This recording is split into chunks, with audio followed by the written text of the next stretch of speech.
Olá, eu sou a Sheila Santos. Eu sou a Isabel Rendeiro. E nós somos o PowerCast. Gente, antes de começar esse episódio, quero convidar vocês a se inscreverem no nosso canal, ativar o sininho, deixar muitos comentários e compartilhar com todo mundo, né, Bebel? Todo Porque mundo. hoje nós temos um convidado pra muito fechar especial. com chave de ouro o grupo do G4. Exato, Temos gente. aqui o querido Tony Celestino. Demorou, mas a gente conseguiu. Demorou. Finalmente. Agora fechou, né? Eu ia fazer um bate-bola com você. Quem tá aqui, mas você foi muito mais rápida. desculpa. Porque, como vocês sabem, a gente não combina nada nesse PowerCast, né? Muito bom. Mas o Tony já é um amigo de longa data, né? A gente abriu o PowerCast com o primeiro episódio com o Thales. Já passaram o Bruno, passou o Alfredo e agora o Tony. Exatamente. Cheguei. Chegou. Demorei, mas cheguei. Não, Mais bom tarde que- do que nunca. Exato, é bom que cada um vem num tempo e a gente fica se vem atualizando numa de época, como tá as novidades exatamente. internas, né? Verdade, vocês gravaram com o Thales há 2 anos atrás, né? 2 anos Mudou atrás. um pouquinho, viu? Atrás. Um pouquinho. Um pouquinho. Acho que foi 2 anos o Thales, 1 ano mais ou menos o Alfredo e o Nardon, e agora você. A gente tá bem, ó. Dá pra... Não é? Tá bom. Adorei.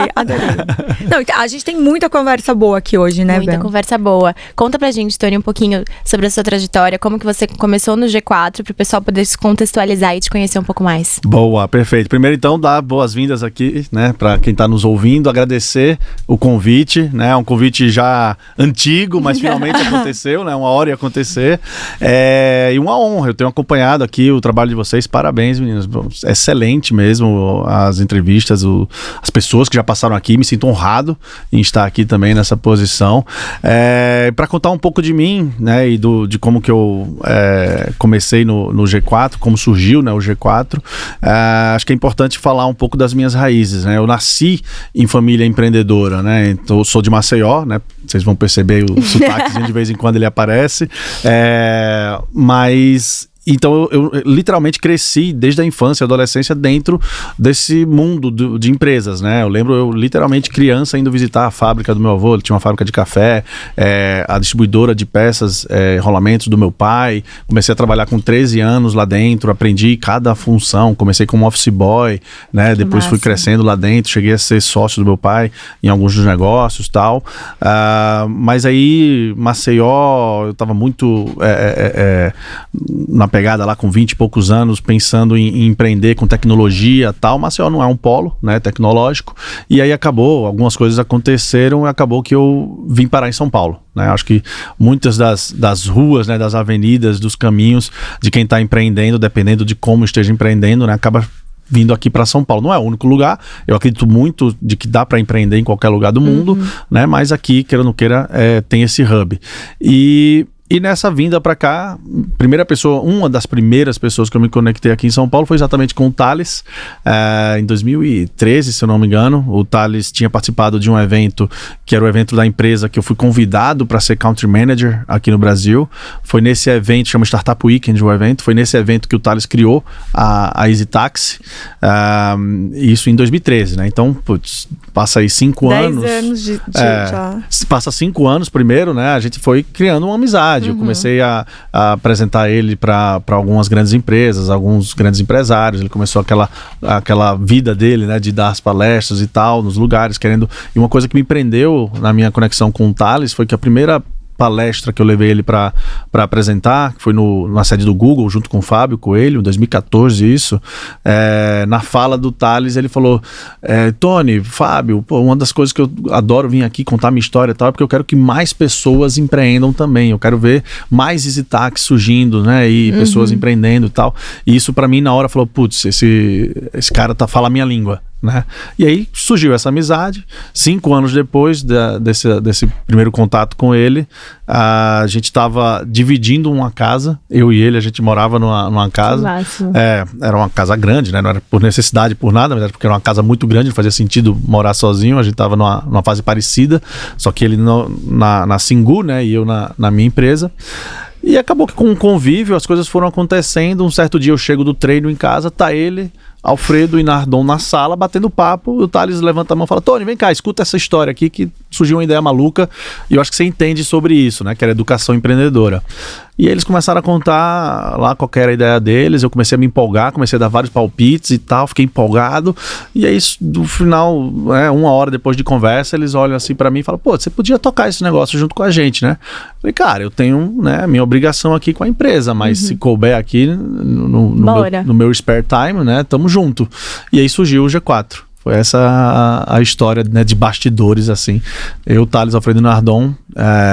Imagina esse papo, os 4, né, Foi gente? muito legal. Um falando mais que o outro. Exato. Foi loucura. Exato, eu me empolguei aqui. Foi uma loucura. Imagina o Alfredo, né? Daquele jeito calmo, Alfredo, tranquilo. eles dele. vieram Alfredo gravar deve ter sido aqui. mais em silêncio. Exatamente. deve ter sido Ideia. escutado. O Alfredo, quando eles vieram gravar aqui, ele ficou 1 hora contando fofocas pra gente. A gente demorou 1 hora pra começar a gravar. 1 hora de Ele fofocas. não parava de contar fofoca. Do e a gente carnaval. precisa gravar ele. Não, mas Ele só é mais demais, uma. ele Aí é a gente demais. acabou. Não, poderia ganhar muito dinheiro com aquelas fofocas, viu? Verdade. Da próxima vez já bota pra gravar. Erramos. Vamos chamar de novo Alfredo Volte pra gente poder gravar a fofoca. Próximo carnaval. E essa história do começo do G4 é muito legal, meninas, porque mostra realmente como que a gente trouxe para um negócio que acabou se tornando um negócio, né, grande, né? Em breve posso dizer até que um negócio gigante, mas a gente trouxe nossa experiência de como criar negócios de startup. A coisa começou, eu falo, de vez em quando eu posto lá no meu Instagram, nos stories, começou no meu quintal, né, comecei e tal, e é verdade, literalmente começou no quintal, beleza, já éramos todos, né, nós 4 bem-sucedidos, tal, não era qualquer quintal, mas era no quintal de casa, né, e poderia ser qualquer pessoa fazendo aquilo que a gente fez, mas por que a gente fez e por que deu certo, né? Exatamente porque a gente implementou, né, o que a gente já praticava e o que a gente ensina, né? Então, tipo, MVP. Né, o produto mínimo viável. Como que faz isso? Meninos, eu preciso botar vocês 3, eles eram e são ainda, né, o rosto, né, do negócio. Cara, preciso pegar uma câmera e capturar vocês 3 falando o que vocês já fizeram e o que vocês vão ensinar. E aí ficou aquela coisa, mas peraí, então vamos contratar uma equipe de filmagem, um estúdio e tal, não sei o que. Eu falei, não, peraí, eu tinha uma câmera, eu sou fotógrafo amador, né? Que massa. Nunca tinha usado a minha câmera na função de gravar vídeo, só pra tirar foto. Nasce uma descoberta aí junto, né? Aí eu fui lá, câmera filma. Não, eu ainda falei, exato, eu ainda pensei assim, eu falei, deixa eu pegar minha câmera, que eu acho que ela filma. Aí fui lá no meu quarto, peguei a câmera, não tinha tripé, aí não tem tripé. Você como é desencanado mesmo, hein? Aí eu fui comprar um tripé, perto lá de casa tinha um negócio que vendia, comprei o tripé por R$60, eu lembro até hoje. Acho que eu só usei ele aquela vez, de tão ruim que era o tripé. Mas aí botei o tripé, botei a câmera em cima, descobri como fazia pra gravar ali na hora, apertei o botão, falei, vai, Alfredo, senta aí, fala o que você já fez e o que você vai ensinar. Vai, Thales, sua vez agora. Vai, Nardon, sua vez agora. E tava ali feito, aí peguei aquele programinha gratuito da Apple que tem pra fazer vídeo, nem lembro o nome, Studio, alguma coisa, Movie Studio, sei lá. Editei. Na verdade, eu colei um atrás do outro, né? Hoje, se fosse o CapCut, na época não existia, mas era tipo isso. Peguei, botei lá um atrás do outro, tava feito o vídeo promocional da primeira turma. Criei uma landing page também. A gente não teve investimento, né? Eu e o Alfredo, tô usando meu cartão aqui, já usei demais, me dá o seu agora. Aí botamos, sei lá, cada um R$5.000 no negócio, fiz a landing page, criamos um formulário, colocamos no ar e falamos, agora, né, Thales, você que tem mais essa pegada aí de anunciar as coisas, anuncia aí no Instagram que a gente tá fazendo esse negócio. Ele foi lá, anunciou 3, 4 dias de carrinho aberto, né? Tinha faturado R$500 mil. Eles contaram isso, foi surreal, né? O Alfredo e os meninos contaram que acho que do Bruno ligou e falou a secretária. A secretária do Alfredo. O que vocês estão fazendo? Se for droga, eu tô fora. O que vocês estão fazendo que faturaram 500 mil? Eu ia ficar em choque também. Hoje ela é nossa sócia. Que incrível. A Ju é nossa sócia hoje. Incrível. Que máximo isso. E Tony, desculpa. Pode ir. Não, pode ir. Vou fazer os pushes do que você tá falando mesmo, né? Quando você trabalhava, a hora que deve ter tomado uma proporção tão grande né, que ocupou, porque cresceu um negócio muito rápido, muito. Né? Hoje, você vendo, né, que você começou uma empresa do zero, não sei se antes você já tinha começado, quais os formatos que você pensa e que você ensina também que a empresa dá um sucesso rápido, assim, do jeito que você... com gente que é boa ao mesmo tempo? Olha, eu acho, Sheila, que o ponto principal de tudo é ter muita clareza do que a gente não tinha, tá? Nesse primeiro momento, mas a gente rapidamente teve, né, a clareza, mas é ter muita clareza daquilo que você está criando e querendo fazer. E ter a percepção de que você precisa realmente criar algo relevante para o cliente, não para você, mas para o seu cliente, né? Eu vejo muita gente que se apaixona pela ideia, que compra a sua própria ideia, né, e bota aquilo tipo, não, vou criar um produto aqui mirabolante, todo mundo vai querer esse produto. Quem é louco de não querer esse produto, né? Essa mentalidade eu vejo ela com muita frequência no mercado. E ela é muito... 1 em 1 milhão pode ser que dê certo, mas ela é muito errada, porque a verdade é que você não pode se apaixonar pela sua ideia, você tem que se apaixonar pelo problema do seu cliente. E eu acho que esse foi o grande diferencial nosso. Quando a gente fez essa primeira turma, a gente, sem querer, a gente acertou o problema do nosso cliente, que era o cliente de mercado tradicional, que não era o startupeiro, que não era o cara de mercado de tecnologia, que ele via essas startups, né, crescendo. Na época, a Nubank, né, estava começando a ficar famosa e tal. Ele via essas startups e não tinha a menor ideia se aquilo que eles estavam fazendo, que dava o diferencial para eles, poderia ser aplicado nesses outros negócios. E a gente descobriu isso, desmistificou isso, na verdade, né? E aí a gente passou a se apaixonar por esse problema. Putz, qual que é o problema então que o empresário, né, a empresária de empresas tradicionais, de médio porte, né, mas também não deixa de ser muito diferente os problemas de pequeno e de grande porte, mas de médio porte tem, que não conseguem resolver. E como que a gente, utilizando o que a gente sabe de startup, de metodologias mais ágeis, ferramentas mais ágeis e tal, a gente consegue ajudar esse pessoal. Então eu acho que é muito isso, Sheila, é você entender que você não está criando um negócio para você. Você está criando um negócio para os seus clientes, né? Você está criando um negócio para resolver as dores dos seus clientes. Eu acho que essa foi a grande chave para o comecinho do G4. E hoje vocês têm um leque de oportunidades aí dentro gigantesco, né? Temos.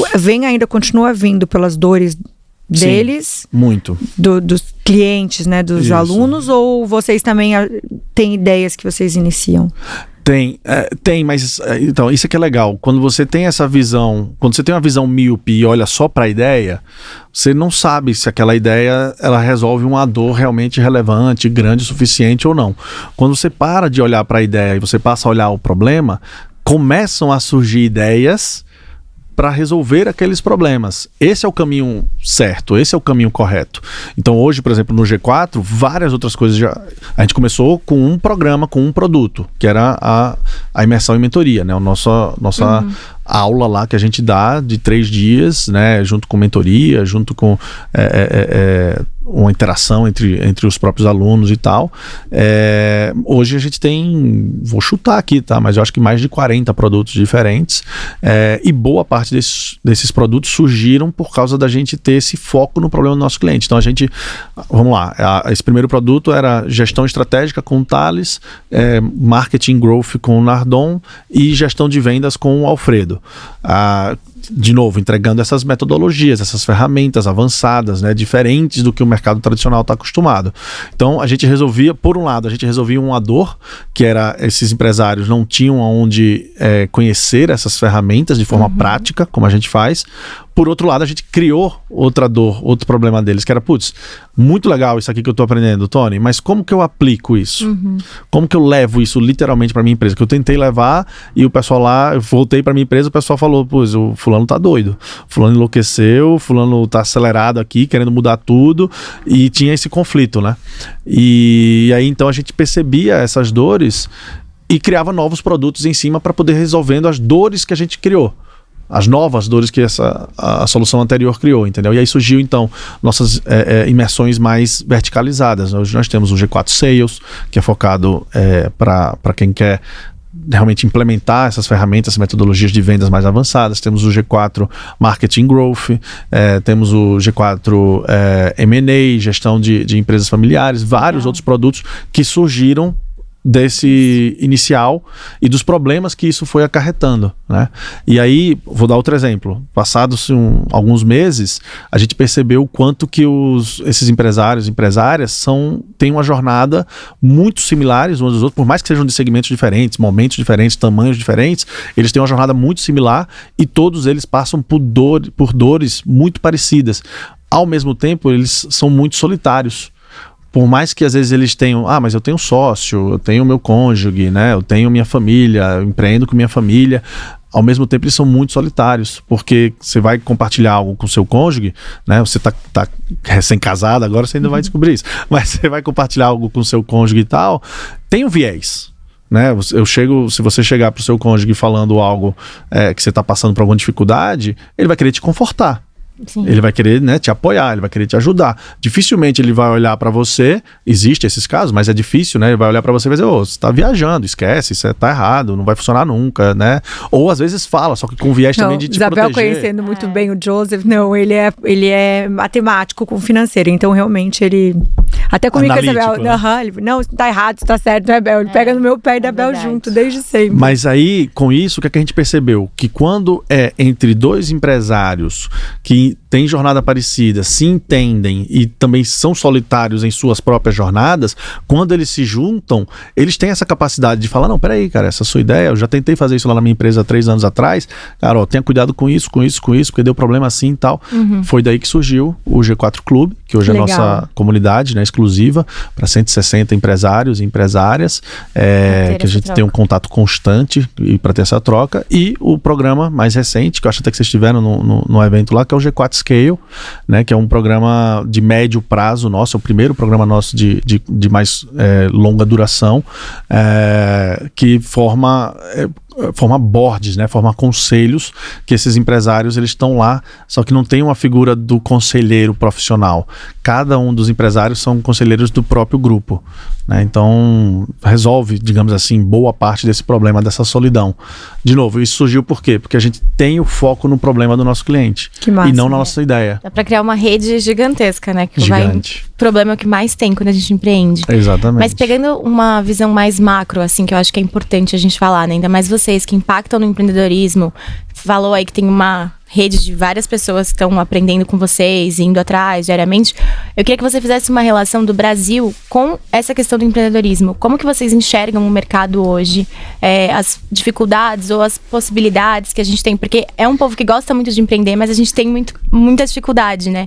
Então vocês que estão numa posição aí já privilegiada de conseguir ver isso, o que vocês fazem para poder melhorar e ajudar e fomentar o empreendedorismo? Pô, Bebel, eu adorei a pergunta, porque, inclusive, isso está muito relacionado com a minha missão pessoal. Como eu falei, né, nasci em empresa familiar, e eu, em 2008, fui morar em Nova York, fui a convite de uma empresa para iniciar uma operação lá em Nova York. Por acaso, né, coincidiu que foi o ano da quebra lá, né, da bolsa e tal. Então a operação que era para ter durado, esse projeto, né, especificamente era para ter durado 6 meses, durou 3 meses. Mas eu me conectei muito com o mundo empreendedor lá dos Estados Unidos, né, de Nova York, Manhattan. E depois, imagina, né, o choque, né, voltei para Maceió. E aí quando eu voltei, eu meio que incorporei isso como uma missão minha. Falei, putz, não é possível, né? Tudo bem, não quero ser prepotente e falar que eu quero que Maceió seja próxima a Nova York. Mas o gap é tão grande que na minha cabeça foi, cara, deve ter algumas coisas simples que a gente pode fazer aqui que diminui um pouquinho esse gap. E o pouquinho que diminua o gap traz um benefício bizarro para a sociedade e para a economia, né? Aí passou-se mais um tempinho, só que eu não tinha a menor ideia do que fazer. Passou-se mais um tempinho, em 2011, ou foi 2012, não lembro. Aí eu fundei uma empresa de tecnologia, lá em Maceió mesmo, em 2008. 2011, salvo engano, fui convidado, comecei a desenvolver aplicativos mobile, né, para celular, iPhone, Android e tal. E em 2011 o pessoal da BlackBerry me convidou para Eu amava BlackBerry. Você gostava, né? Eles realmente tinham uma base de fãs pequena, porém super fiel, né? Mas em 2011 eles me convidaram para um evento em Orlando, eu fui lá conhecer, e já que estava lá nos Estados Unidos, falei, putz, vou dar um pulo, já nesse meio termo, né? Eu comecei a ouvir muito sobre o Vale do Silício. Falei, putz, vou dar um pulinho lá no Vale do Silício para ver, né? Já tinha tido o choque lá de Nova York, falei, agora vou pro Vale do Silício para ver. E o choque foi maior ainda, né? Porque lá em Nova York você vê muito o mundo corporativo, né? De Wall Street e tal. E lá no Vale do Silício eu vi garotão, jovens, alguns mais jovens do que eu na época, falando em negócio, em business, empreender, e criando emprego, e criando, né, prosperidade e tal. Isso foi há 12, 13 anos atrás, né? Infelizmente a Califórnia foi para um caminho aí meio ruim, mas nessa época lá, 2010, 2011, era o auge, né, do Vale do Silício. E aí eu voltei de novo com aquela ideia, falei, putz, deve ter alguma coisa que eu possa fazer lá no Brasil para diminuir esse gap. E aí foi nesse momento que eu me conectei com aquela iniciativa do Startup Weekend e trouxe isso para o Brasil, vim ser o Country Manager dessa empresa aqui no Brasil. Aí, para responder sua pergunta, eu acho que o Brasil ainda é um local maravilhoso para se empreender, para se viver, para se trabalhar. Temos diversos problemas e isso para um empreendedor, falando de forma fria, né, é maravilhoso, é ótimo. Um país com problemas é a mesma coisa que um país com oportunidades, né? A questão é que a gente, e daí que o surgimento do G4, né, a gente não é bem preparado para saber aproveitar esses problemas, essas oportunidades, né, e resolver esses problemas. Nós temos hoje um sistema educacional super atrasado, falho, né, capenga, com algumas exceções, tenho que ser justo, mas realmente, se a gente for olhar o tamanho do Brasil, o número de exceções que existem, não resolve, né, são pouquíssimas mesmo, então a grande maioria é super falho, que prepara muito mal os nossos profissionais, da maioria das áreas, inclusive. Depois, aí o empresário entra, resolve empreender na marra, né, e na coragem. E isso, o brasileiro é fantástico, só que também é muito mal assessorado. Aí tem algumas coisas que dá para assessorar bem, mas são limitadas. Por exemplo, e eu falo isso com admiração, tá, porque já me ajudou muito, mas o Sebrae é um exemplo, faz um bom trabalho, mas para um momento muito curto da vida do empresário, do empreendedor, e como eles têm que atender uma gamada gigantesca de pessoas, não tem nem como cobrar deles, né, deles fazerem algo ainda melhor ou maior. E aí, por outro lado, né, beleza, para as grandes empresas, elas têm várias assessorias, auditorias, consultorias que conseguem ajudar eles. Só que aí foi nisso que o G4 acabou se beneficiando, né? Nesse meio do caminho, que é um meio do caminho gigantesco, não tinha ninguém fazendo algo legal, algo bacana, né? E aí foi aí que a gente parou para observar e falou, cara, a gente pode realmente fazer uma diferença no Brasil. E em 2018, antes da conversa maluca lá, minha, do Thales, do Alfredo Nardon, eu criei um post no LinkedIn, um artigo no LinkedIn, onde eu falava, onde eu me comprometia, ao longo desse período aí, né, 2011 a 2018, eu acabei me apaixonando cada vez mais por essa propósito, e aí em 2018 eu escrevi um artigo falando, eu vou gerar 1 milhão de novos empregos e preciso da sua ajuda. E isso aí hoje acabou virando o slogan, né, digamos assim, o BHAG, né, que a gente chama do G4, né, que é criar 1 milhão de novos empregos até 2030. Começou como uma missão pessoal minha, em 2018, tive essa conversa louca lá com os 3, não sabia no que ia dar, comecei a ver que o negócio ia preencher esse meu propósito, e eu falei, né, cheguei meio que falei, galera, o que vocês acham de botar isso aqui como um propósito da empresa? Aí os 3 lá, pô, que legal, Tony, bora, todo isso mundo aí. acelerado, né? Vambora. Aí a gente colocou e resultado, 5 anos aí de trabalho, já conseguimos, através dos alunos, né, obviamente, já conseguimos gerar mais de 350 mil empregos. Né? E acredito, sinceramente, friamente, que estamos realmente causando uma mudança no Brasil. São mudanças grandes, então assim, de escala, né? Então não é coisa que a gente consegue enxergar no curto prazo. Claro. Mas eu tenho certeza que hoje eu consigo enxergar, por exemplo, o impacto que o meu trabalho de 2012 e 2013 com o Startup Weekend, né, de 2013 a 2018, hoje eu consigo enxergar o impacto que isso teve. Várias startups hoje de sucesso, empreendedores de sucesso, que geram um monte de emprego, que geram riqueza e tal, foram meus alunos nesse programa do Startup Weekend. Eu fico só imaginando, e a proporção que o G4 tem hoje é muito maior do que o Startup Weekend tinha lá atrás. Então eu fico só imaginando, 2040, o que eu vou ouvir de história de empresários, né, super bem-sucedidos, que boa parte, não todo, obviamente, mas uma parte do sucesso vai estar sendo atribuída ao G4. Que né? máximo isso. E vai ser uma transformação realmente econômica, social incrível. Não, fora que vem vários empreendedores que são mais velhos aqui, Sônia Reza, etc., que fala que antigamente chegava e falava, gente, essa palavra empreendedorismo não existia, Não né? existia. Nova essa forma de se comunicar. E também eu vejo que a gente debate isso muito. O Power, ele nasceu pra gente conversar sobre e ensinar, trazer também para as pessoas um pouco das histórias de pessoas reais que fizeram essa diferença. Porque se a gente pensar no passado de 10 anos atrás, que não é um grande passado, Exato. não tinha essa troca. Eu acho que os empreendedores, como você citou, Não eram, né, eles viviam num mar aí que tinha vergonha de contar. Isso é uma coisa que a gente debate. As pessoas tinham vergonha de contar. Se não, romantismo. Exato. Tinham vergonha de contar que elas não deram certo, né? Então eu acho que a gente tem esse canal exatamente para dar a cara a bater junto com as pessoas. Mas até quando dava certo, Sheila, né? Vocês são muito novas, vocês não lembram, mas eu vou... Há 15 anos atrás, não tinha case de sucesso no Brasil... Óbvio, tinha case de sucesso, mas eles não tinham exposição, né? O Gerdau.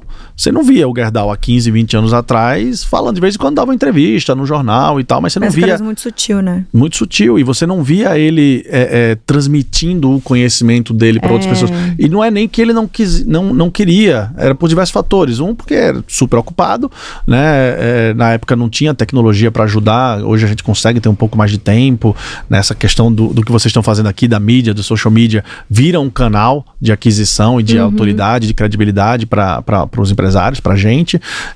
Não tinha isso, e eu acho que um fator cultural absurdo, que graças a Deus mudou e está mudando cada vez mais. Antigamente, vamos falar, não sei nem se ele já veio aqui, se não veio vocês têm que trazer, mas vamos pensar no João Adib, né? Imagina o João Adib há 20 anos atrás. Ele ia ser escrachado. Não, a Carla veio e foi o primeiro podcast dela. A Carla veio, maravilhosa. Imagina o que ele e a Carla estão fazendo hoje, se eles fizessem isso há 15, 20 anos atrás. Iam ser escrachados, entendeu? Porque antigamente o empresário de sucesso era ou tá roubando, né? Ou é bandido, ou tá passando todo mundo para trás. E hoje em dia as pessoas começam a ver, começam a observar que não, o sucesso do João Adib, óbvio, ele colhe todos esses frutos do trabalho que ele faz, de tudo que ele faz. Ele merece ter o que ele tem, né? A questão da meritocracia também cresceu muito no Brasil. Mas ao mesmo tempo, ele, junto com o sucesso dele, ele tá carregando um monte de gente atrás que também tem seu mérito de estar se desenvolvendo, de estar crescendo, né? O que ele fez com a obra né, a mão de obra lá da equipe de vendas, né, que ele empodera lá. Putz, um monte de gente mudou de vida por causa do que ele vem fazendo, né? Antigamente as pessoas não enxergavam dessa forma, né? Então acho que hoje a gente conseguiu conquistar esse espaço, né? Esse espaço. Não, mudou completamente. Exatamente. Até a forma que o que você vem falando passa um filminho, porque antigamente o próprio empresário ele ficava até por uma questão de se blindar, né? De não contar os segredos do que era de sucesso, sim, né? total. Também, ou não contar as coisas que tinham acontecido, no máximo sair até esse contato com o jornalista em si, de contar as coisas era muito mais restrita. Muito. Eu acho que mudou muito. E eu acho que é muito positivo isso pra gente. Muito. O fato da gente encontrar e ver vocês, né? Que a gente admira muito o trabalho de vocês. E ver o crescimento de vocês e quantas pessoas vocês ajudam, isso é muito bom. Porque educação nessa parte de empreender, você foi falando, tem pessoas que saíam, fiquei pensando quantas pessoas a gente conhece. Que são desde dentista, vários outros segmentos, que saem da faculdade e não tem a menor ideia, médico, não tem a menor ideia como é empreender, né? Eu acho que a gente não tem aqui no Brasil essa segurança, né? Porque lá fora é muito comum. Lá fora, eu tô falando dos Estados Unidos, né? Pegando push. É muito comum você ter um empreendedorismo. Lá fora, você com 4 anos, 5 anos de idade, uma das atividades... eu tive a sorte, né, de fazer o high school lá nos Estados Unidos também. E uma das coisas que é bem legal lá é que todo mundo que tá no high... Não sei se era coisa específica da minha escola ou não, mas eu tinha que trabalhar. Eu tinha uma das minhas aulas na escola, era tipo assim, você tem que prestar algum serviço aqui dentro da escola. Você pode ser na cozinha, pode ser na parte de esportes, pode ser onde for. O primeiro que me colocaram, só que logo depois tiraram por causa do meu inglês, era para ajudar as professoras do kindergarten, né, do jardim de infância, né? Então imagina, eu lá com 17 anos, sabia nada de cuidar de criança, me colocaram para cuidar de crianças lá no jardim de infância. E, putz, as crianças vinham falar comigo, criança fala rápido, eu falei, putz, não sei nem o que você tá falando, moleque, socorro. Peraí que eu chamo a tia. Chamava a tia lá. Mas o que é legal, uma coisa legal que eu vi lá e me marcou. As criancinhas com 4, 5 anos, uma das atividades que eles têm que fazer, e depois eu soube que isso é comum lá nos Estados Unidos, em todas as escolas, é tipo assim, essa semana todos os coleguinhas vão trazer o seu brinquedo favorito e apresentar o seu brinquedo favorito para a escola, pros coleguinhas, né? Essa semana você tem que vir apresentar a profissão do seu pai para os seus outros coleguinhas. O que tá fazendo? O que isso tá fazendo, né? Com 4, 5 anos? Tá ensinando essa molecada a fazer pitch, a vender. Entendeu? Ele vai lá e leva, esse é o meu bonequinho, tal, eu gosto dele por causa disso, assim, conta historinha, tal. O meu pai trabalha, leva um posterzinho, às vezes leva até o próprio pai, né? Meu pai é bombeiro, ele faz assim, ele salva a vida das pessoas, tal, não sei o quê. Então, ou seja, a molecada lá com 4, 5 anos aprende a fazer pitch. E a gente falar em público, né? Tipo, ir falar. Exato. Que é uma coisa que muita gente tem trava. É um dos maiores medos. Subir em palco. Tem estatística que as pessoas têm mais medo de falar em público do que da morte. Né? E lá eles meio que resolvem um pouco disso, né? Não é 100%, mas resolvem um pouco disso com 4, 5 anos de idade. Aí você cresce um pouco mais lá, com os 17 anos lá, eu estava tendo aula de política e economia, mas não é aquela política e economia só, né? Da história da política e da história, não, era do dia... era prático. Era prático, era aula prática sobre política apartidária e sobre economia. Né, literalmente, economia prática, né, como que você aplica, você entendia os conceitos, depois como que você aplica aquilo lá. E aqui no Brasil a gente não tem, né, e putz, do jeito que o Brasil é um país empreendedor, eu defendo que tinha que ter uma matéria de empreendedorismo desde a escola. Sim. Até de ciências políticas deveria ter uma coisa, sabe, direcionada. Falta muito. Eu acho que quem não tá nessas áreas de economia, administração, etc., não tem nem curiosidade de ciências políticas. Tipo, deixa eu saber o que tá acontecendo, né? O Brasil tem por não ter esse incentivo. O Brasil tem uma cultura muito de estudar a história das coisas. Então, beleza. A gente, comparado, por exemplo, com os americanos... A gente ótimo nisso. Somos ótimos. É verdade. Né? Geografia, a gente entende muito mais do que qualquer um. É verdade. Né? História, a gente entende provavelmente história da própria Europa, digamos assim. Provavelmente eles não sabem nem onde a gente tá direito. A gente entende até melhor do que os americanos. Beleza, agora, né, e não quero ser injusto aqui nem nada, mas na prática, o que é que isso muda, né, na vida profissional da pessoa, né, sendo que a gente não sabe aplicar economia, aplicar conceitos de finanças, aplicar conceitos de empreendedorismo, né, então tem um gap aí muito, muito grande nisso, né, traz essa dificuldade. É verdade. Eu tive a sorte de fazer direito, ainda que direito você tem um pouquinho de algumas coisas, né, tem economia, tem administração, mas a grande maioria das faculdades não tem, e eu acho ainda que falta muita coisa dentro do que poderia, como você estava citando. Super. Por um lado, né, é um problema, né? Por outro lado, exatamente nessa oportunidade aí que a gente atua, né? Você tá falando de médicos, por exemplo. Se eu não me engano, tá? É porque faz tempo que eu não olho essa estatística, mas tinha uma época que o mercado número 1 de alunos do G4 era o mercado de saúde e bem-estar. Que massa. Exato. Então, por quê? Exatamente por causa disso. Existe uma dor gigantesca aí. Hoje, na grande maioria dos médicos, pelo menos os médicos mais bem-sucedidos, são aqueles que têm a sua prática, né, clínica, né, profissional. Ele abre sua clínica e vai atender o público. O que é uma clínica se não uma empresa? Né? Sem querer, obviamente, né, não estou deixando de lado toda a questão ética da profissão, etc e tal, mas é uma empresa, ele precisa fazer marketing, ele precisa vender, ele precisa fazer o pós-venda, ele precisa ter o customer experience, ele precisa entender de growth, hoje, e o médico é limitado, né, a princípio ele é limitado pelo tempo dele, pela mão de obra dele, específica, né, e quando ele faz o G4, ele entende que, eu preciso aprender a multiplicar isso. E ele vai multiplicando, vai aprendendo e vai, né, se desenvolvendo. Um exemplo para mim, que foi aluno da nossa primeira turma lá em fevereiro de 2019 e tem aplicado até hoje nossos conceitos, é o Dr. Thiago Volpe, não sei se vocês conhecem. Sim. E tá deslanchando, tá abrindo uma clínica nova agora, acho que na época que ele fez era 1 ou 2, 3 médicos só lá na clínica dele, hoje já tem uns 8. O Dr. Ivan também, que é meu médico, passou Ivanzinho também. Querido. Maravilhoso. Então, muitos do médicos hoje que a gente vê que estão deslanchando, coincidentemente ou não, são alunos do G4, né? Dr. Veit, que é um dentista mega conceituado do Rio de Janeiro, está abrindo a clínica aqui em São Paulo, também já trazendo essa visão mais empresarial para a prática, né? Então, é isso, né? É problema para uns, oportunidade para os outros, né? Tony vai falando, vai surgir mil dúvidas. Vai, E podem me interromper, viu? Eu falo muito. Não, imagina, Tá ótimo. Tá no flow aqui. Eu queria pegar esse gancho que a gente tava falando até dos empresários, empreendedores que têm uma vida pública, falam, contaram e tudo mais. Até quando você falou assim, meninas, vocês três têm que ser a cara disso e tudo mais. Eu queria ver a ótica Tony, né? Quando que você começou a ser mais, assim, um perfil aberto nas redes? Por que você começou e qual você acha que é o benefício de fazerem isso? Que é um ponto que a gente algumas vezes discute aqui, até quando a gente falou, a Carla veio aqui, foi o primeiro podcast dela, e ela falou, vou abrir minha rede, vou mudar meu nome, era antes Carla Filmanas, virou Carla Cimed. Até que ponto você acha que isso é bom, ou às vezes a pessoa pode extrapolar e não fazer direito? Tipo, qual que é a sua visão disso? Então, excelente pergunta de novo, Bebel. A questão é a seguinte, eu tenho um problema sério com isso, particular meu, né? Eu tenho dificuldade de pode não parecer legal se vocês acham que não, mas eu tenho muita dificuldade de enfiar isso na minha cara e filmar e gravar e tal. Aí as pessoas falam, mas Tony, você faz tão bem feito. Eu falo, putz, eu não acho que eu faço bem feito, embora, né, eu aprendi, né, feito melhor que perfeito, né, aquela história toda. Só que é o que acontece, de 2012 a 2018, né, esses 5 anos, 2013 a 2018, esses 5 anos, eu realmente causei uma revolução. Eu fui parte, né, não fui a única pessoa, obviamente, mas fui um dos líderes dessa revolução do empreendedorismo que houve aqui no Brasil.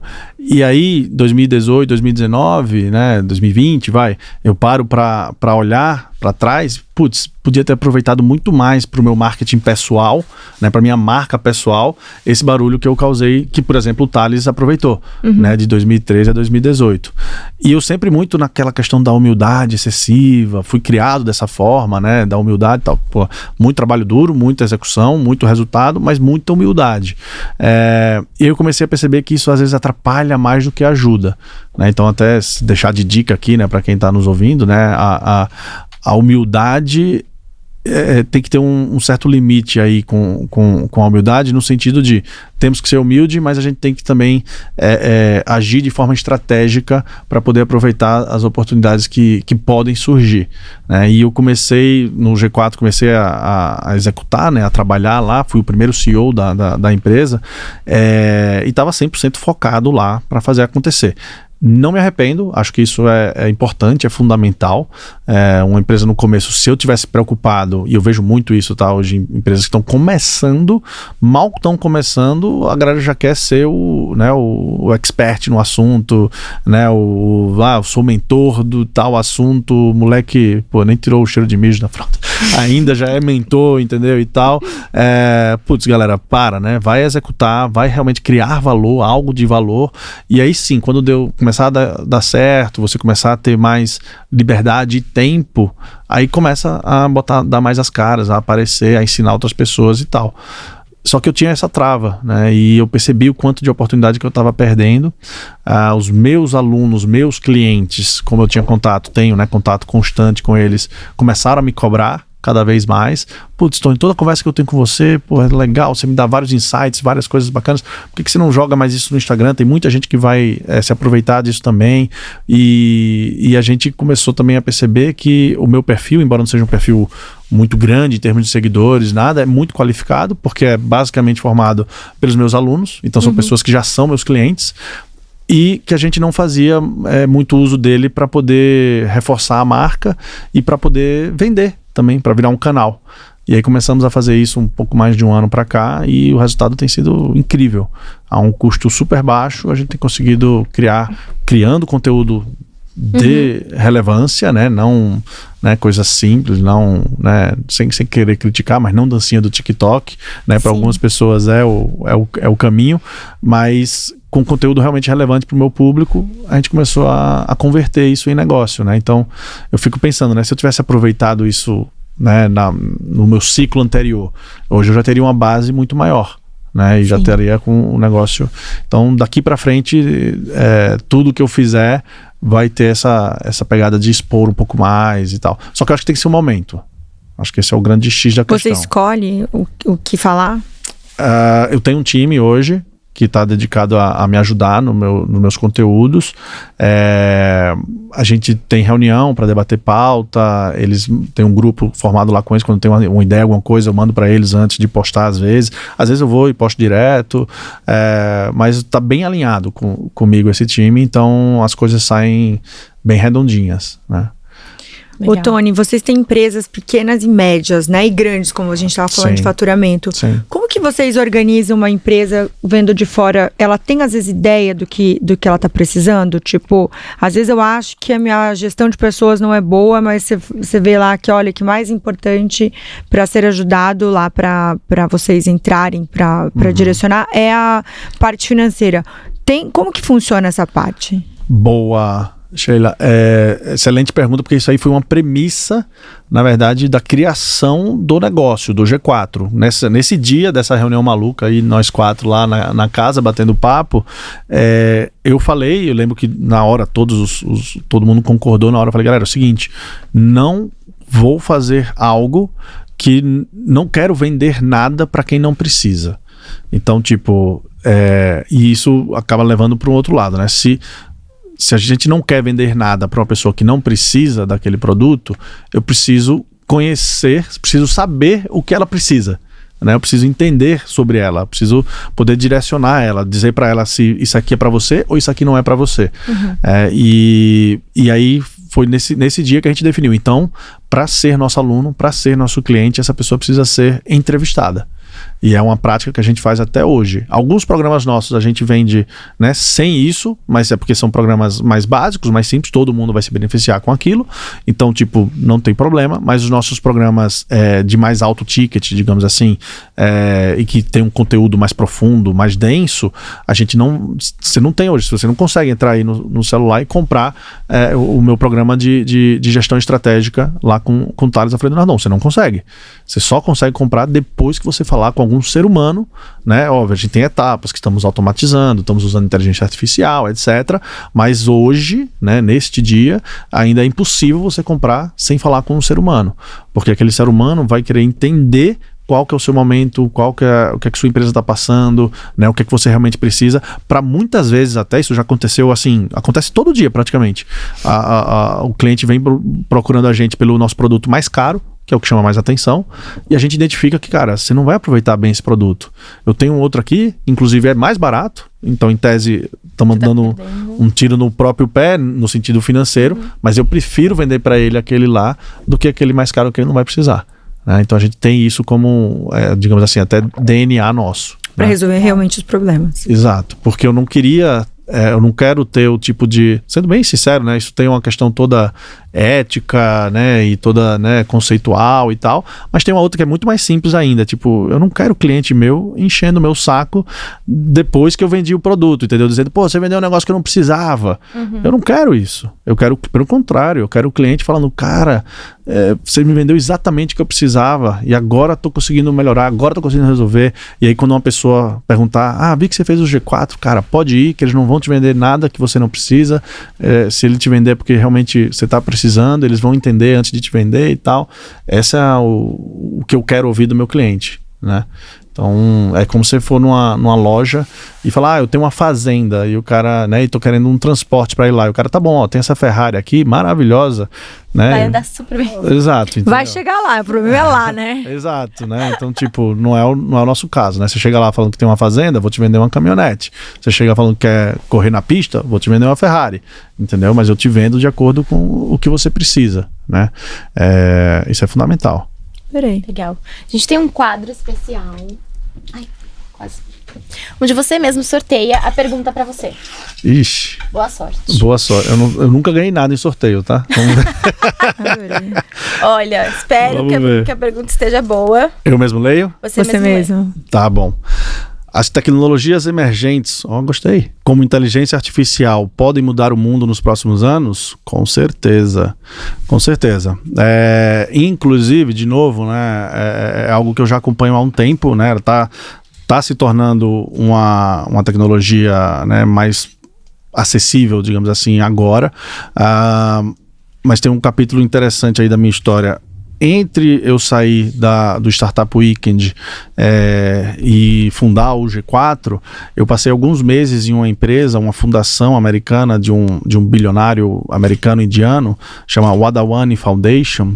É bem estranho o mesmo nome, mas e essa fundação, ela tinha exatamente esse objetivo também de fomentar o empreendedorismo para a geração de empregos, porque o Ramesh Wadhwani, que é o fundador dessa fundação, é um dos homens mais ricos do mundo, né? Bilionário, indiano-americano, e um dos fundos que ele tinha, que ele investia alguns bilhões de dólares, era um fundo completamente voltado para o estudo e desenvolvimento de tecnologia de inteligência artificial. Nessas empreitadas dele, ele começou a perceber que, cara, automação, robotização e inteligência artificial vai roubar o emprego de muita gente. Vai tirar o emprego de muita gente, vai tornar muitas funções, né, obsoletas. E aí ele começou a se preocupar com isso, criou essa fundação, colocou $1 bilhão do bolso dele próprio nessa fundação para tentar minimizar os estragos que essas tecnologias vão causar no mundo. Então, o que eu digo hoje para quem me pergunta, né, sobre isso aqui é que vai mudar.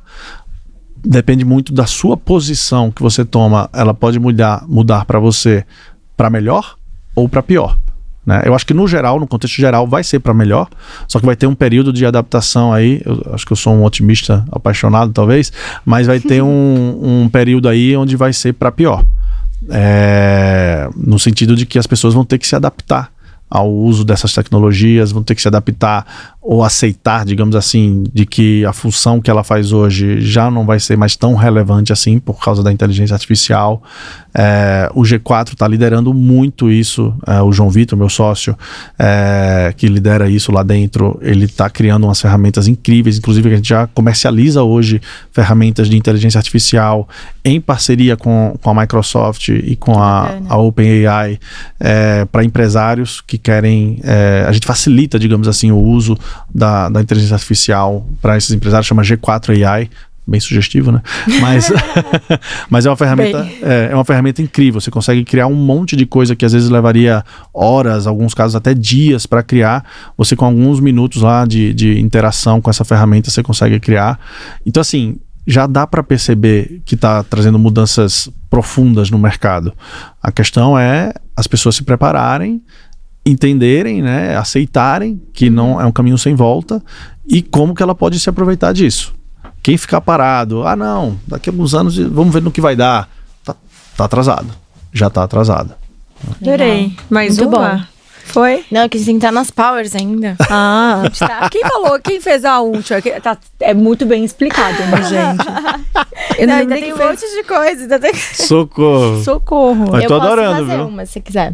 Pode. Eu tô curiosa. Socorro. Eu tenho uma também. Então pode fazer pra mim. Eu queria, é uma curiosidade também. Qual que é os 3 erros, assim, que a galera mais comete?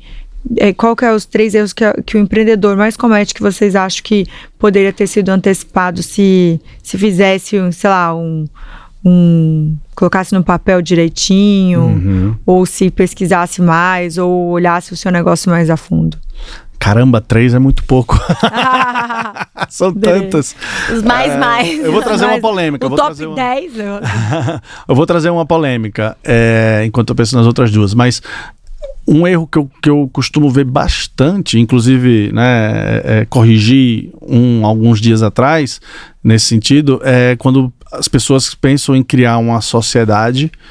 E principalmente quando são só 2, tá? E eu nem sei o caso de vocês, mas as pessoas chegam e falam, não, beleza, vamos fazer isso aqui, bora. Tá bom, então é 50% meu, 50% seu.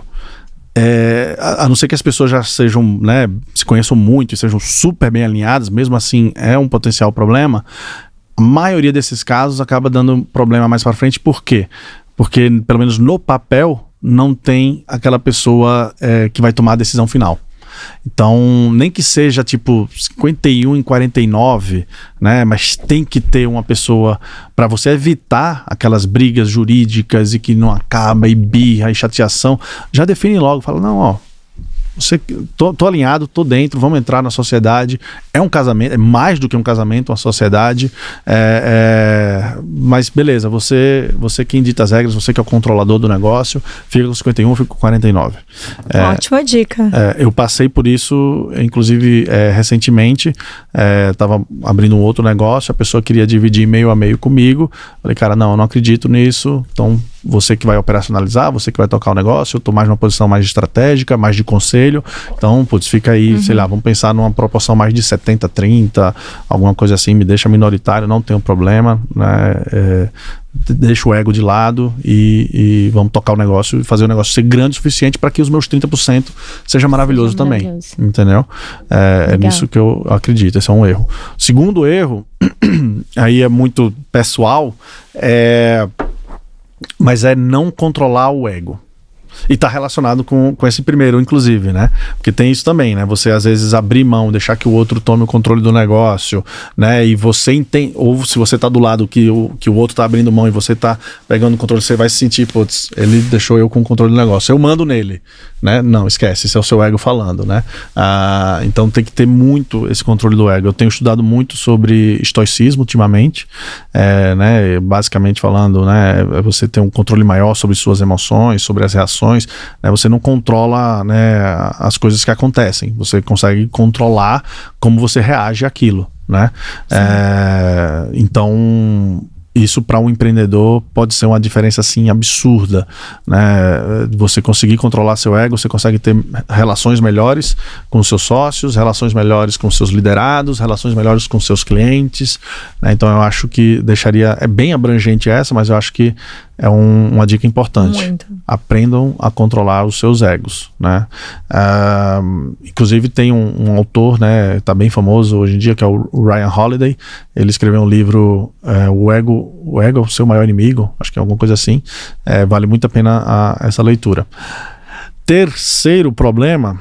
Tô amando, gente. Né, Bel? A gente tá tendo uma aula. A gente vai ter vários reels aqui, tô Não. adorando.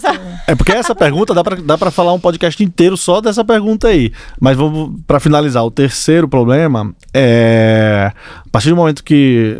O ideal é fazer assim quando começar, né? Inclusive um dos meus melhores amigos é o meu advogado. Não sei se é coincidência ou não, mas na verdade eu tenho dois grandes amigos advogados, né? O Felipe Barreto, né? E o Sérgio Vieira, são dois grandes amigos, são advogados, um é advogado pessoa jurídica, outro é advogado na pessoa física, acho que uma coisa que eu vejo acabar com muito negócio no médio prazo, dificilmente no curto prazo, mas no médio prazo, é um acordo societário mal feito, né? Tá relacionado também com aquela primeira questão que eu falei, né? Mas muito mais do que só a divisão da participação do negócio, um acordo societário bem feito pode proteger o negócio de coisas tão simples, tão banais, que pode acabar com o negócio. Então, tem um custo fazer isso, né? E fazer bem feito, mas pode acreditar em mim. Se o negócio está indo bem, se o negócio está indo certo, aquele custo se torna completamente irrisório, né? Então, terceira dica que eu dou aí, que a maioria acaba errando, eu vejo isso direto, tá nos grupos dos cursos do G4, né? De vez em quando alguém manda lá, alguém tem um modelo aí de acordo societário?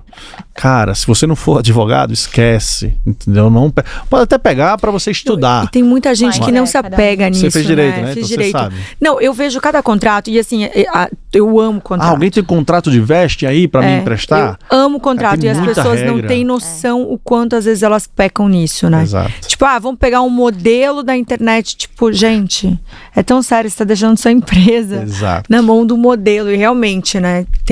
Tem que ter um bom jurídico. São A gente até quer coisinhas... mandar um grande abraço pro nosso jurídico, né, Bebel? Salvam a gente em tudo. Olha aí. Fraia, eles são fantásticos, gente. É importante. Tem que ter. Eu acho que faz toda a diferença, né? Aquele Muito. que você quer economizar, o barato que sai caro depois. Barato que Aí sai você muito precisa caro. se preocupar, precisa de um bom jurídico. Acho que um bom jurídico faz muita diferença. Sem dúvida. Então fica essas 3 dicas aí. Ótimas dicas. 3 aí. E vamos para as nossas Agora a gente vai powers. pras powers, são perguntas mais rapidinhas e objetivas. Eu tenho problema com essas perguntas, mas beleza. Não, cada vez você vai dar Eu tô conta. amando, a gente vai ter viro um aqui, dois eu com viro o aqui, você Tony. tem... Tá. Brincadeira. Eu queria pedir também, vou de 3 agora. 3 Tá. dicas pra organização no quesito de gestão de pessoas. Então, 3 touch points ou 3 coisas que você acha que são fundamentais na gestão de pessoas. Tá. Aí, de novo, vai uma coisa muito minha, tá? Meu estilo de gerir pessoas. Número 1 é empatia. Então, eu gosto muito de ter empatia com as pessoas que eu lidero. Tipo... e às vezes as pessoas... tem que ser rápido, né? Às vezes as pessoas confundem empatia com ser mole, né? Com ser permissivo, né? Não é isso. Mas é você entender a situação na perspectiva da pessoa, tá? Segundo, autonomia. Então, inclusive a gente teve um professor muito bom no G4 Clube, o livro dele chama Turn the Ship Around, eu acho que não tem em português, infelizmente, mas é um capitão da Marinha Americana e ele fala muito sobre isso, sobre os bons profissionais precisam de autonomia, você tem que dar autonomia para ele, e inclusive é assim que você consegue separar o bom profissional do mau profissional, né? Então, autonomia é outra coisa. E terceiro, está relacionado com empatia, mas é a transparência. Então é o feedback de 2 vias, né? Eu gosto muito quando algum colaborador meu vem me dar feedback, e inclusive se for o feedback né, o feedback, né? Né, aquele Sim. pesado, né? Inclusive alguns colaboradores meus que já vieram me dar esses feedbacks tal, hoje são meus sócios, né? E não é à toa, é porque ele demonstrou ali que ele tem essa capacidade da transparência, né? E de trazer, de encarar aquela situação, né? Legal, boa. Vou roubar as dicas também. A gente falou bastante aqui de marketing, né, também. Qual a estratégia / posicionamento digital que você acha que é fundamental ter quando vai se organizar com o time? Tá, estratégia de marketing digital. Essa pergunta é melhor pro João, Vitor. Mas assim, eu gosto muito de uma estratégia de marketing digital que traz uma visão mais humana, digamos assim, para essa relação, tá? E não só humana, mas também com uma pegada de gerar valor. Eu critico muito, eu sou, né, meio palpiteiro às vezes lá no G4, e eu critico muito quando, graças a Deus foram raras às vezes, mas às vezes acontece, né? Nós estamos num tamanho gigante que é campanha, centenas de campanhas toda semana de marketing, coisas para lá e para cá. Quando eu vejo alguma coisa saiu da linha do gerar valor primeiro para depois, né, ir atrás de buscar capturar esse valor, seja gerar lead, vender alguma coisa e tal, antes disso tem que gerar valor. O João Vitor, meu sócio, né, que começou na empresa lá em 2019 ainda, exatamente para organizar essa parte do marketing, principalmente do marketing digital, ele trouxe essa cultura. Então, hoje no G4 a gente tem esse mantra que antes da gente pedir qualquer coisa, a gente gera valor. Então a gente gera valor, vão pedir alguma coisa. Se inscreva aqui, assine isso, compre isso, tal, não sei o quê. Mas antes disso, podem reparar que é gerar valor. Tanto que tem muita gente hoje que não deu R$1 sequer pro G4 ainda, mas eles me encontram na rua, encontram com a gente nos eventos, alguma coisa, e vêm agradecer. Cara, só o que vocês compartilham de conteúdo gratuito no Instagram de vocês já valeu mais do que a minha faculdade inteira, já valeu mais do que vários cursos que eu já fiz e tal, por causa dessa nossa cultura. Então, estratégia de marketing digital para mim é gerar valor primeiro. Antes de pedir qualquer coisa em troca, gere valor. Adorei, gente. Então, as powers estão ótimas. É melhor que a power realmente vai indo. Mas só então pra finalizar a minha parte, né? Não sei se você quer fazer mais uma, então a gente faz cada uma mais uma, porque o nosso tempo tá apertadinho. Você já percebi que você tem mais um lado para gestão de pessoas, então por isso que eu quero fazer essa pergunta. Vocês 4, quando vocês foram construir, vocês viram que a empresa estava crescendo, tendo um monte de funcionário, como que vocês fizeram para construir a cultura da empresa de vocês? Porque vocês são muito diferentes, muito diferentes. Mas é mesmo. E aí como que foi pra vamos ser assim, vamos ser assado, pra construir essa cultura? Porque eu vejo que às vezes o pouco que a gente vê parece que vocês têm uma coisa bem agressiva. Sim. Mas queria entender, assim, como é que foi isso pra vocês? Adorei, até eu adorei a pergunta, porque você fazendo, é verdade, são pessoas totalmente diferentes. Muito diferentes. Sim, muito. Então, como eu falei, né, lá no começo, o acordo, eu, Thales, Alfredo e Nardon, era que eu iria tocar a empresa, principalmente a parte, né, operacional, marketing, vendas, tudo, e eles 3 iam ser a cara do negócio para o público externo, né, e iam criar o melhor conteúdo, né, da vida deles, em termos de aula e de conteúdo de marketing e tal. tal, gerar valor pra galera e tal. Aquela coisa, né? Cultura a gente não cria, a gente vive. Né? Cultura é tudo aquilo que você permite acontecer na sua empresa e a forma como você permite, né? E no começo tem coisas que foram marcantes para mim e que eu observo que mesmo hoje eu estando bem afastado do operacional da empresa, eu enxergo que ainda está enraizado lá. Cuidar do cliente, por exemplo. Nossa primeira turma, primeira imersão, fevereiro de 2019, eu lembro que eu cheguei lá no espaço onde a gente ia fazer a imersão. Isso é algo que eu aprendi no Startup Weekend lá atrás. Eu fui nos banheiros, é ridículo, né? Mas o CEO da empresa, sócio da empresa, eu fui nos banheiros para ver se os banheiros estavam com papel higiênico. Eu fui nos banheiros para ver se os banheiros estavam limpos. Eu fui na cozinha ver se o pessoal lá do buffet já tinha chegado, já estava preparando, se o pão de queijo estava quente. Com a minha surpresa, não tinha pão de queijo. Eu falei, cara, não existe um welcome coffee de uma empresa minha sem pão. Eu amo pão de queijo. Eu não também existe. amo pão de queijo. A gente coffee, você já pensa em pão de queijo. Aí eu falei, como assim não tem pão de queijo? Eu desci, tinha aquela... Ai, meu Deus. Que tem um pão de queijo muito bom. Mas uma rede dessa de padaria embaixo do prédio. Eu desci, fui lá, perguntei quantos pães de queijo você tem aí pronto. Ela, não sei quantos. Eu falei, eu quero tudo. A mulher olhou assim pra mim, falou, não, é sério, eu quero tudo. Aí não tinha nem perguntado quanto era. E foi muito mais caro do que o coffee ia fazer. Mas eu falei, não, meus clientes merecem um pão de queijo quentinho e de qualidade.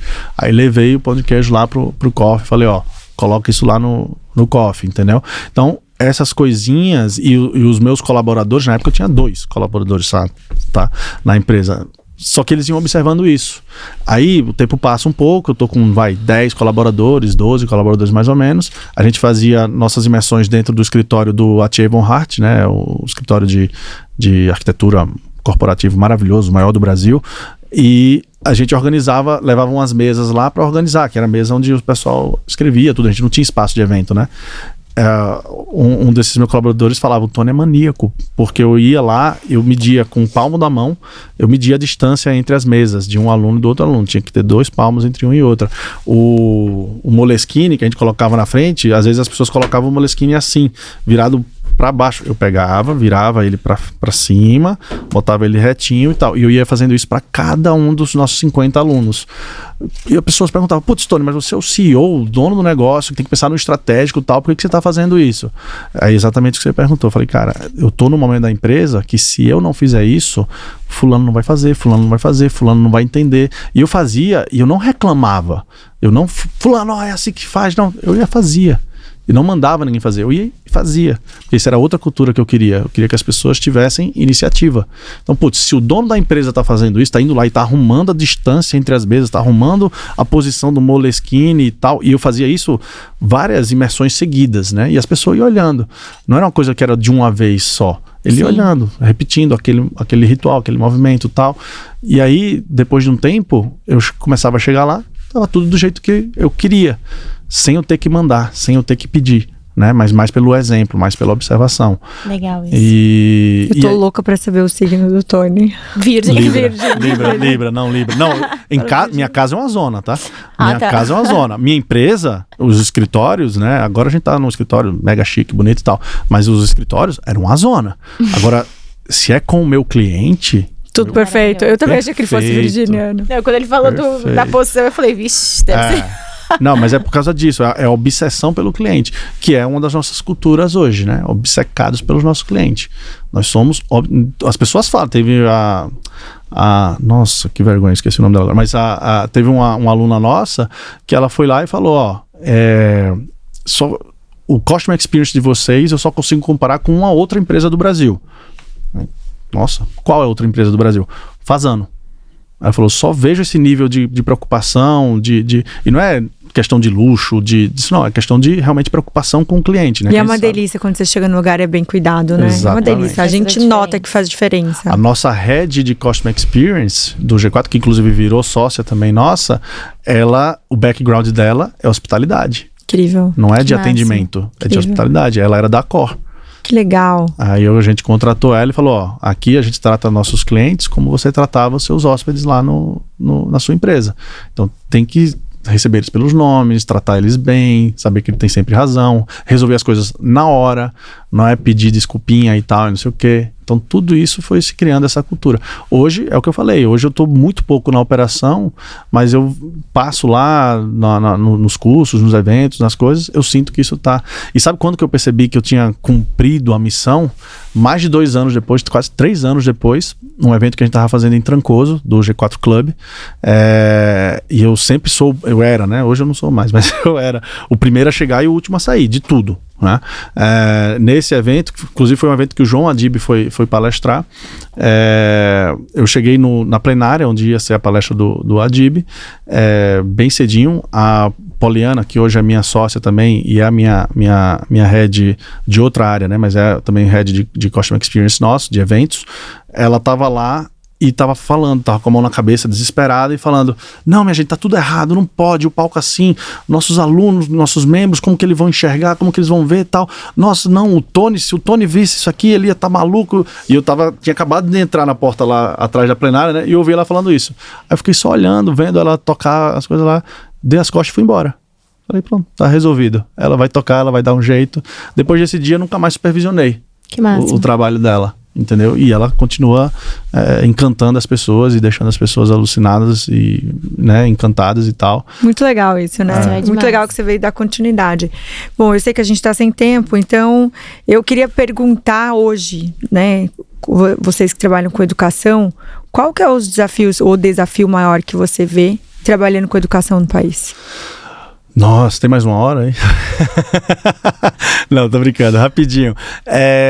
O grande desafio do G4 Educação, né, e da educação empreendedora, é realmente que a gente tem uma base muito ruim.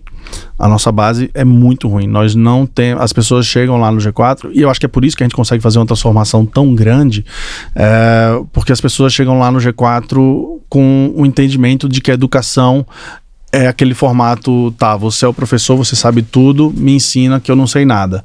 E a gente aos pouquinhos vai quebrando isso e fazendo com que os nossos alunos entendam que muitas vezes eles têm a resposta, né? Eles têm, porque nossos alunos são pessoas com conhecimento prático, né? Não tem muito conhecimento teórico, na maioria das vezes, alguns têm, mas a maioria das vezes não tem.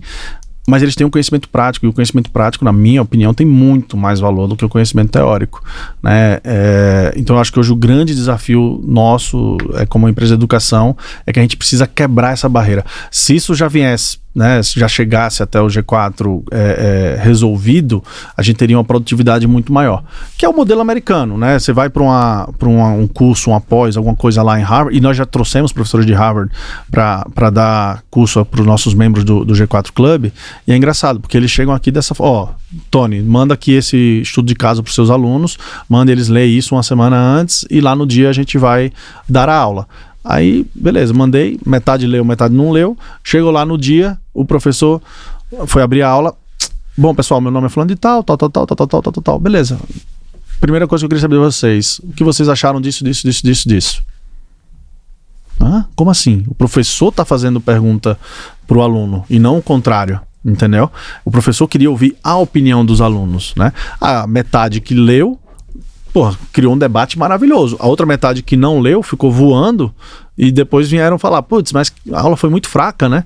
E é engraçado, porque quando eles falavam isso entre eles concordavam. Quando falavam isso com alguém que tinha lido, você tá maluco, essa aula mudou minha vida, você tá louco, vou implementar isso, vou implementar aquilo e tal. Então acho que hoje o grande desafio do Brasil é esse, é criar, e eu não sei se a gente tá indo pro caminho certo, para falar bem a verdade, mas é criar uma galera com um pensamento mais crítico, não crítico mimimi, né, daquele de, vou rebater só para rebater, para mostrar que eu, né, sou rebelde, sei mais e tal. Não, mas o crítico realmente produtivo, né? Acho que a gente precisa um pouco mais disso. Que vai lá e debate, né, mesmo. Que saiba debater, que saiba aceitar visões diferentes, que saiba, né, defender o seu ponto de forma, né, racional. Né? Exatamente. Muito bom. Tony, a gente amou sua vinda. A gente sabia que ia ser maravilhosa, né? Sim, faria mais legal. 1 hora. Você vai voltar mais outras vezes. Só chamar. Aliás, ainda vai dar o boom na sua rede social. Deixa suas redes pra quem tá aqui escutando a gente. Boa. Então, quem quiser me seguir, né, lá no Instagram, principalmente, @Tony Celestino, Tony com Y, Celestino com C. E praticamente todas as outras eu sigo esse mesmo usuário aí. LinkedIn, TikTok, embora não tenha nada lá ainda, mas podem já me seguir. Quem sabe em breve vocês vão ver fazendo a dancinha lá. Do G4. Muito obrigada e vocês não se esqueçam de se inscrever em nosso canal. Ativar o sininho e mandar o episódio pra todo mundo, gente. Até a próxima. Até, gente. Um beijo.